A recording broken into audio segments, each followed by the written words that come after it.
Under there. Every product has parts in it that move.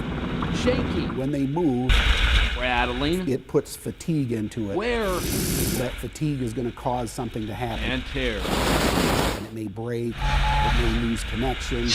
Vibration causes change, and then the product doesn't do what it's supposed to do. Vibration Research President John Van Buren wants the truth. His business, based in Jenison, is actually one of the world's leading companies detecting.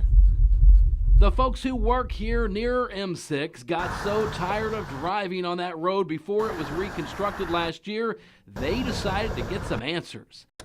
Vibration Research employee Jade Van de Kamp's job was to use his world-class equipment to find out how much harm M6 really did to vehicles. Part of that is me trying to figure out cool things that we can do with the products that we have and try to relate them in some way to the real world. Keep in mind, this is a company that has to be right. Works with the auto companies, the aviation industry, and yes, NASA, to help everybody stay under control. If the data is wrong, then all of our work is leading someone down a path that doesn't necessarily lead them to reliability or trustworthiness.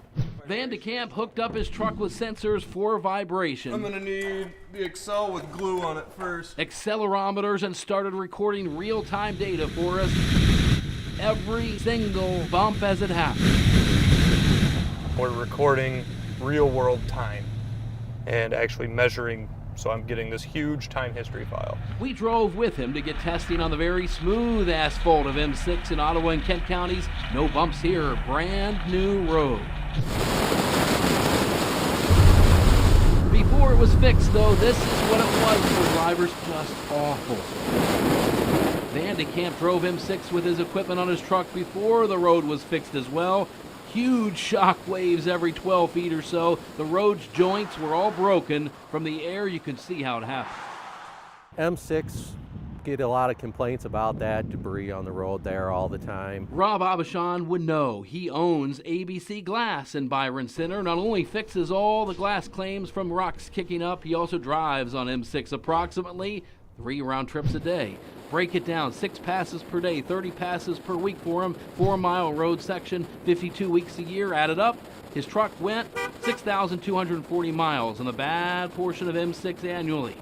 Back at Vibration Research, after they recorded all their data before and after, they started doing some hardcore math and charting. The old decrepit M6 versus the pristine new version of the road. When you saw the results, what did you think? Wow. 10 times better. Yes, that means if you drove your car every day on the bad portion of M6, your vehicle incurred 10 times normal wear and tear. The data just proves that what I thought was true is in fact true. So we had to break the news to Abishan. His vehicle didn't just incur 6,240 miles of wear and tear on M6. His truck actually incurred, move the comma, 62,400 miles of wear and tear, 10 times multiplier for everybody. Perhaps you may have more wear and tear than you think. This is true. Maybe I should get them checked out. Of course, more wear and tear means tires wear down, you burn more fuel, you need more routine maintenance, and worst of all, your vehicle depreciates and does not last as long. It does beat up your vehicles. You're going to have a lot to deal with shocks and, all that kind of stuff.